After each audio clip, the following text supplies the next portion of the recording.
இப்ப அந்த மகேஷை எதிர்த்து நிக்கிறதுக்கு நம்ம கிட்ட அதிகார பலமோ ஆள் பலமோ ஒண்ணுமே இல்ல.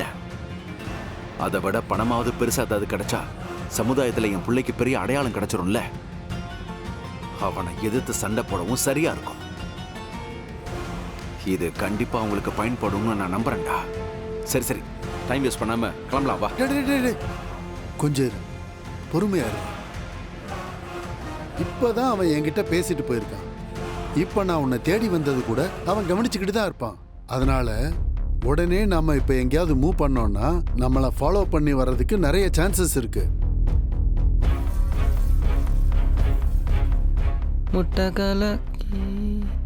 சரி, முதல்ல உன் உடம்பு கொஞ்சம் சரியாகட்டும்.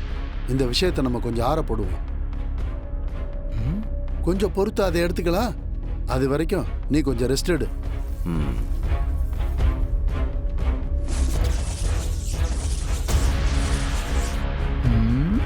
டேய், இதுக்கு மேல நீ இந்த மாதிரி அடம் பிடிச்சிட்டு இருந்தா உன்னை நான் அடிச்சிருவேன்.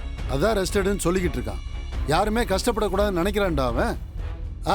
சத்யா வந்துட்டியா? இந்த பாரு சத்யா, அவனை நான் எவ்வளவோ சொன்னாலும் கேட்காம வேலை செய்வேன்னு அடம் பிடிக்கிறான். உடம்பு முடியாதவன். நீ கொஞ்சம் சொல்லுப்பா. அப்படியா?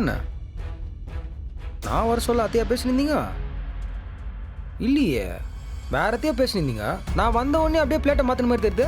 சேச்சா, நாங்க என்ன ரகசியமா பேச போறோம்? உனக்கு கட்டிங் ஆண்டி வாங்கி கொடுத்தேன்னு வையே, எல்லாம் கடகடன்னு வெளியே வந்துடும். ரொம்ப பொய் சொல்றியா மண்ட நீ? பெருசே, இந்த ஆள்கிட்ட பாத்திரு. டேய், இவனடா வேற ஏதோ ஒரு குண்டு தூக்கி போட்டு போறான்.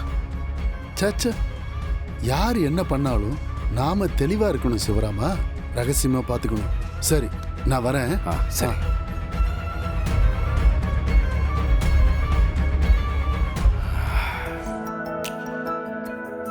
அம்மா, ஐயா, நாங்க புதுசா வாடகைக்கு வந்திருக்கோம்.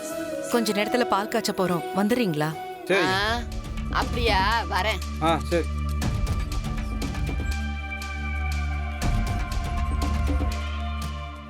அக்கா, நாங்க இங்க புதுசா வந்திருக்கோம், பால் காய்ச்ச போறோம், வந்துடுறீங்களா? சரி, வரேன். அம்மா. ஓ, நீங்க தான் இங்க புதுசா குடி வந்திருக்கீங்களா? ஆமாம்மா, அரை மணி நேரத்துல பால் காய்ச்ச போறோம். எல்லாரும் குடும்பத்தோட வந்துருங்க. ஆமா, வரோம்.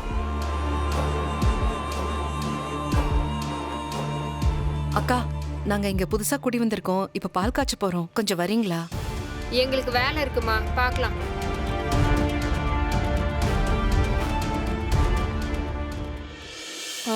ஏங்க, ஒரு நிமிஷம் நில்லுங்க. நீங்க தான் இங்க புதுசா குடி வந்திருக்கீங்களா? ஆமா. உங்க பேரு? துளசி. உன்னை நான் பாத்திருக்கமா? வீட்டுக்கு ஏதாவது தேவை இருந்தா சொல்லு, நான் கொடுத்து விடுறேன். இல்லக்கா, நாங்க எல்லாத்தையும் வாங்கிட்டோம். அரை மணி நேரத்துல பால் காய்ச்ச போறோம், நீங்க வரீங்களா? கண்டிப்பா வரேங்க. சரிங்கக்கா, தேங்க்ஸ். துளசி, அத்தை. அத்தை, எப்படி இருக்கீங்க? நல்லா இருக்கேன். நீ எப்படி? நல்லா இருக்கேன். நீங்க வந்தது ரொம்ப சந்தோஷம் அத்தை. இதான் வீடா? ஆமா ஆமா, வாங்க வாங்க. சரி, வரும்போது எதுவும் சிரமம் இல்லைல்ல? இல்ல அதெல்லாம் இல்ல. வாங்க.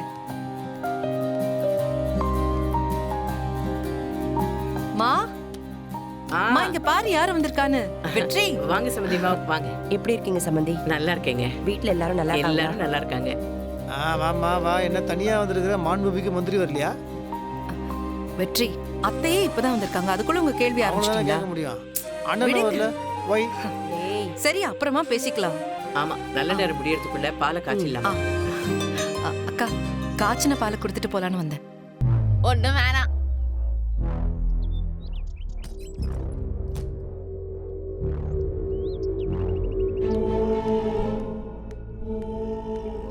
அம்மா, என்ன? காய்ச்சின பால். அதெல்லாம் எங்களுக்கு வேணாம். இல்ல,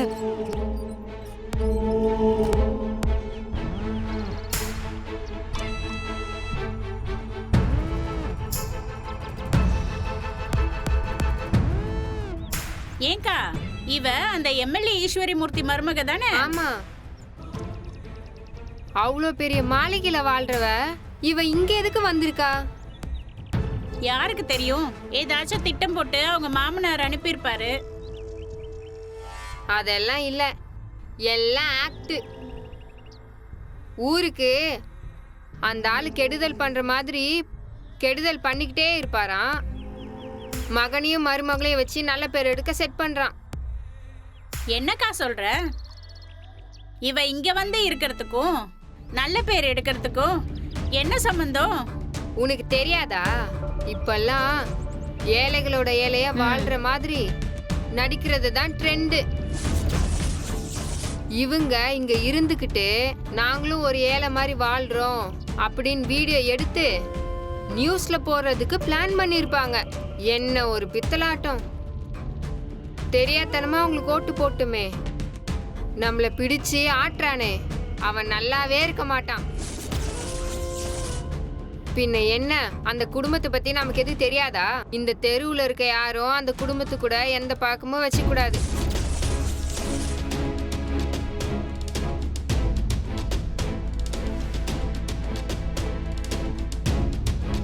உங்க அம்மா நான் செய்யற உதவியை கூட ஏத்துக்க மாட்டேங்கிறீங்களே, அத நினைச்சுதாண்டா ரொம்ப வருத்தமா இருக்கு.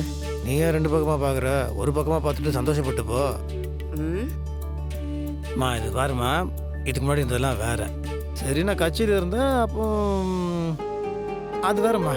இப்போ கொஞ்ச நாளாக எதுவுமே பண்ணாமல் வீட்லேயே உட்காந்துட்டு எல்லாத்துக்குமே உங்கள் கையில் காசை வாங்கிட்டு அது மாதிரி இருக்கு. நல்லா இல்லை. இந்த மாதிரிமா என்னை இப்படியே விட்டா நான் இதே மாதிரி ஆயிடுவேன். ஒரு முழு மனுஷன் நான் மாற வேண்டாம். இந்த மாதிரி நான் ஏதாவது செய்யணும், புரியுதா? செஞ்சாதான் நான் ஒரு நல்ல மகன்ற அடையாளம். இல்லைன்னா நான் ஒரு நல்ல மகன் இல்லைன்னா ஆயிடும். பரவாயில்ல உனக்கு? டேய், நீ எவ்வளவோ செஞ்சிருக்கியேடா. அதெல்லாம் அப்பா, அதுவும் அப்பானால அது அப்பாவோட கட்சியில் இருந்தேன், அவ்வளோதான். நானா சொந்தமாக எதுவுமே பண்ணலையே. இப்போ அவர் பேரே நான் யூஸ் பண்ணாமல் நானாக கஷ்டப்பட்டு உழைச்சி நானாக சம்பாரித்து அந்த காசில் உனக்கு ஏதாவது ஒரு வேளை சாப்பாடு வாங்கிட்டேன்னு வச்சுக்கோயேன், அது எனக்கு சந்தோஷம், உனக்கு பெருமை. அப்படி ஒரு வாழ்க்கையை நான் வாழணும்னு ஆசைப்பட்றேன். அந்த நிலைமைக்கு நாங்கள் வருவோன்னு நான் நம்புகிறேன், புரியுதா? கண்டிப்பா நீங்க அந்த நிலைமைக்கு வருவீங்கடா. நன்றி. உங்க அப்பா சம்பாதிச்ச பேரை விட ரொம்ப பெரிய பேரை நீ சம்பாதிப்ப. நன்றி, அது கண்டிப்பாக நடக்கும். இது போதும் அத்தை, இது போதும். உங்க ஆசீர்வாதம் இருந்தாலே எல்லாமே சரியாயிடும்.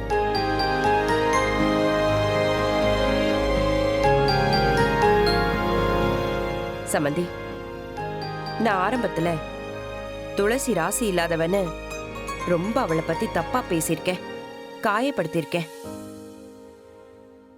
அதெல்லாம் எவ்வளோ தப்புன்னு உங்க மகன் நிரூபிச்சிட்டா சம்பந்தி. உங்க பொண்ணை நீங்க நல்ல விதமா வளர்த்திருக்கீங்க. என் மருமக துளசின்னு சொல்றதை விட துளசியோட மாமியார் நான்னு சொல்றதுக்கு தான் எனக்கு ரொம்ப பெருமையா இருக்கு.